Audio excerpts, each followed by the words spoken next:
memang di awal Sumatera Barat bisa dibilang salah satu yang paling rendah atau bisa dibilang paling rendah dari seluruh provinsi yang ada di Indonesia.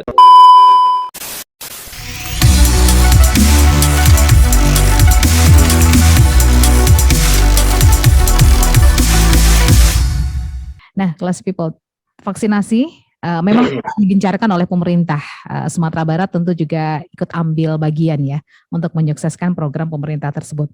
Banyak PR yang mungkin harus kita kerjakan, harus dilakukan, mengingat Sumatera Barat di datanya di awal Juni lalu itu cukup rendah realisasi vaksinasinya. Nah, bagaimana kita bisa menyukseskan vaksinasi COVID-19 di Sumatera Barat?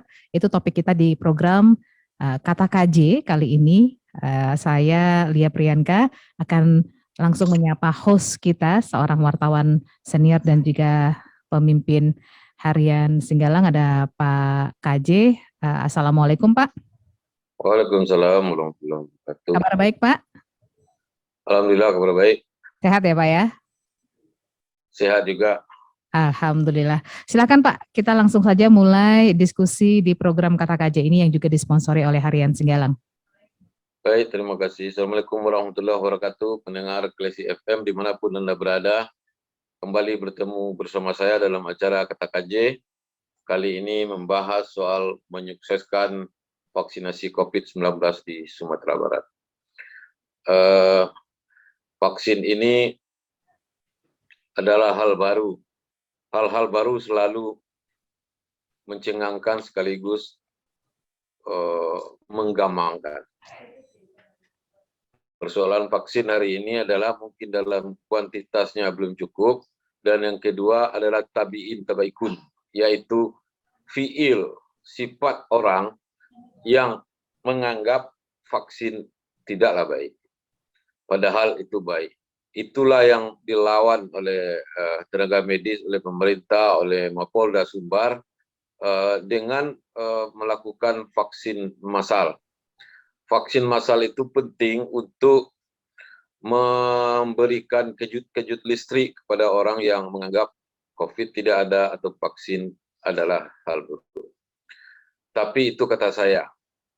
Kata narasumber kita belum tentu itu. Bersama saya sudah hadir sekarang yang terhormat Bapak Wakil Gubernur Sumatera Barat, Pak Audi Jainaldi. Selamat siang, Pak. Siang, Pak KJ. Siang. Siap. Yang kedua, Kepala Bidang Dokes Polda Sumatera Barat, Kombes Polisi Lisda Kanser. Selamat siang, Ibu.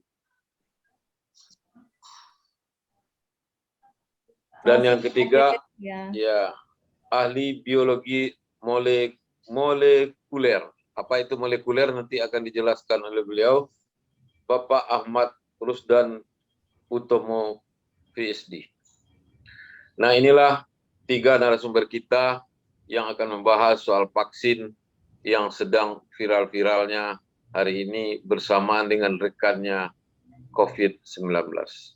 Kita mulai dengan Pak Wakil Gubernur. Bagaimana progres vaksin di Sumatera Barat sampai hari ini, Pak? Kita mohon informasi. Silakan.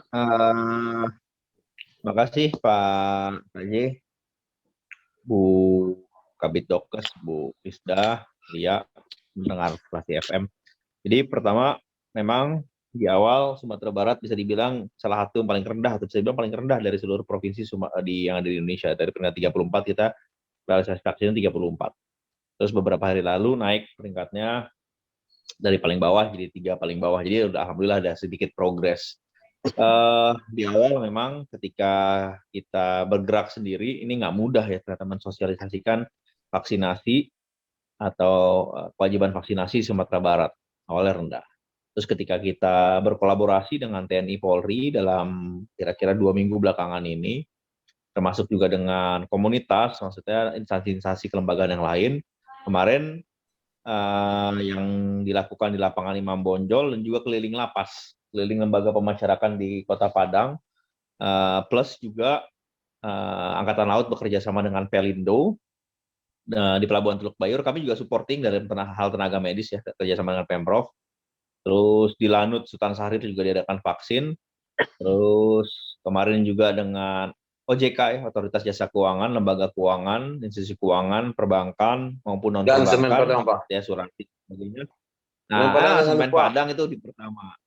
Semen Padang itu pertama, itu yang kita kejar pertama itu Pak KJ komunitas ya itu dia. Karena awal-awal justru Semen Padang ya, dengan Semen Padang, terus dengan Bank Mandiri juga. Nah, terus kemarin OJK kemarin ikutan ada dari asuransi, dari perbankan, BCA, swasta, CIMB Niaga, BUMN, semua ikutan. Jadi dalam beberapa hari belakangan ini, khususnya ya kira-kira 3-4 hari belakangan ini terjadi peningkatan yang cukup tinggi ya vaksinasi di Sumatera Barat. Kalau kita lihat kan memang Sumatera Barat 5,6 juta, 950.000-nya di Kota Padang. Sebenarnya kalau Padang dihantam vaksin, angkanya naiknya cukup drastis. Nah, hitungan saya dengan Pak Kapolda kemarin, saya ngitung 45% bisa naik angkanya.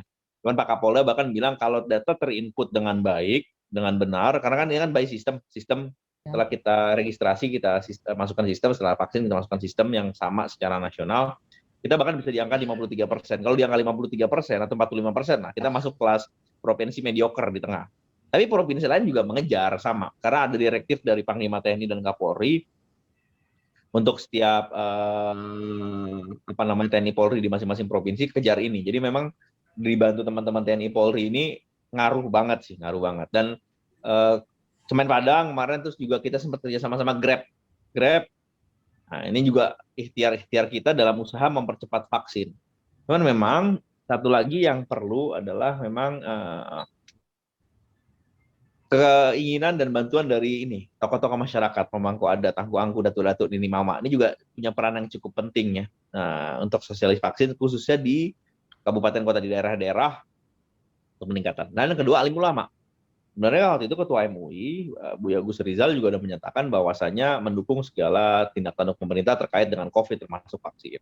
Nah, cuman mungkin sosialisasi ini yang harus lebih dikencangkan, terutama di tempat-tempat ibadah, terus di masyarakat gitu. Dan kemarin arahan kami Pak KJ, contoh di OJK kemarin saya bilang bisa nggak kalau yang ini kan yang pegawainya yang divaksin, saya bilang kalau pegawainya punya suami atau istri ajak aja sekalian suami istrinya kalau belum divaksin. Jadi sekalian. Kalau orang tuanya ada di Kota Padang kebetulan atau mertuanya Kota Padang ajak juga. Jadi kemarin sebenarnya kayak Pak Kepala OJK Pak Yusri, beliau punya 5.000 dosis. Cuman target kemarin 1.300, saya bilang ke Pak Yusri, Pak, suami atau istrinya suruh ajak aja sekalian. Atau bapak ibunya ajak sekalian. Ya, pokoknya ini apapun kita lakukan untuk ningkatin vaksin. Bahkan saya bilang Pak KJ kemarin, udah yang mau disuntik semua suntikin aja lah. Gak usah nyari-nyari yang lansia aja. Sekarang ibu menyusui boleh. Anak di atas 18 tahun boleh. Pokoknya suntik aja. Kami juga setiap acara, kayak semalam saya acara di Bukit Tinggi dengan Nini Mama dari Kabupaten Kota Solok, setelah acara dibuka, setelah sambutan acara dibuka, saya wajibkan vaksin semua yang belum vaksin. Nah, kemarin tadi malam kerjasama dengan RSUD Bukit Tinggi. Itu ya. Jadi pokoknya di mana yang kita bisa hit untuk vaksin, kita vaksin. Mungkin itu sedikit cerita Baik, gimana vaksin Pak Sumatera Wagub, Barat. luar biasa gerakannya yang sudah dilakukan dari posisi bawah melambung ke papan tengah Sumatera Barat dalam vaksinasi COVID-19, mengikuti prestasi sebenarnya kalau ya prestasi yang dilakukan oleh Dr. Andayani yaitu melakukan swab ya, sehingga Sumatera Barat dicontoh. Tentu saja vaksin ini harus menjadi contoh juga. Pekerjaan luar biasa berat saya lihat dilakukan oleh Kapolda dan jajarannya, juga Angkatan Darat, Laut, dan Udara. Untuk Mapolda nampaknya gigi 4 sudah masuk, dan saya ingin tanggapan dari Ibu Dr.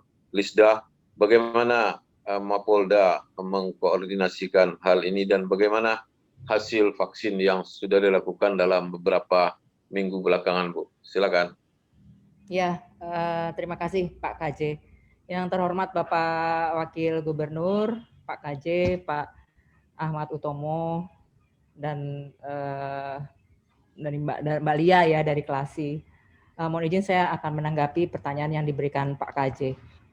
Tapi sebelumnya sebelum menjawab saya mau bilang dulu, menekankan sama Pak KJ, sebetulnya masalah vaksin ini itu bukan masalah baru, Pak.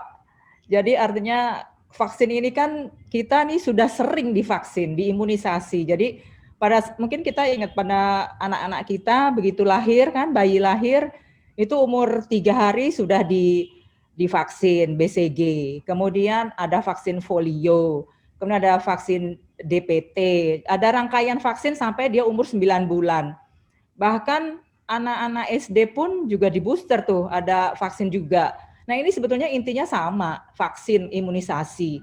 Sama, cuma memang untuk vaksin COVID ini memang baru, karena juga virusnya kan baru ditemukan ya. Tapi sebetulnya untuk proses vaksinasi atau imunisasi itu sudah lama kita laksanakan gitu ya.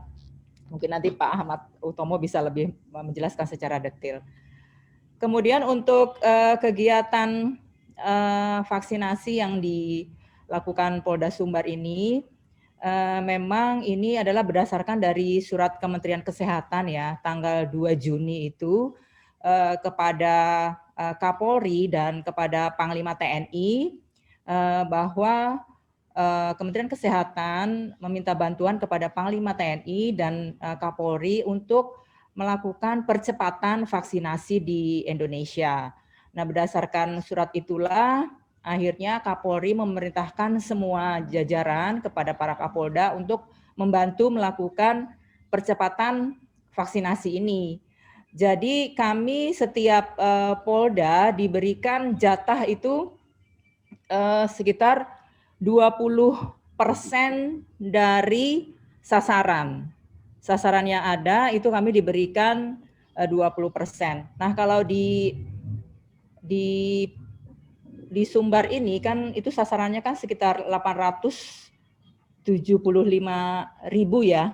Sekian, kemudian kami diberikan jatah 20%, sehingga keluarlah angka sekitar 175.000 lah. Nah, itulah target yang harus kita capai.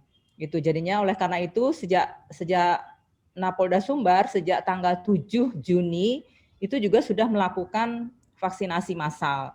Dan alhamdulillah sejauh ini sampai saat ini kita sudah dengan dibantu dengan juga yang Gebiar kemarin ya tanggal 26 juga dengan rekan-rekan yang lain sebetulnya itu sudah 48.917 yang berhasil kita lakukan vaksinasi.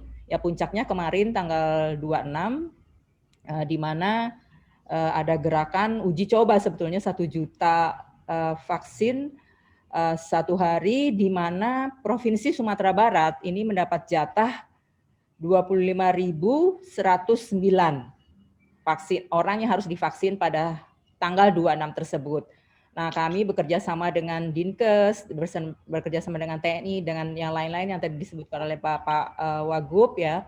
Akhirnya tercapailah tanggal 26 tersebut itu sebanyak 27.143. Artinya melebihi dari target. Dan saya rasa juga sebetulnya mungkin lebih banyak ya. Mungkin ada data yang belum terinput, tapi saya yakin datanya pasti lebih banyak. Jadi seperti itu Pak KJ, mungkin nanti bisa ditambahkan lagi. Baik, Bu Lisda. Saya sebenarnya mau ke Pak Dr. Ahmad Rusdan, tapi kita rehat sejenak dulu.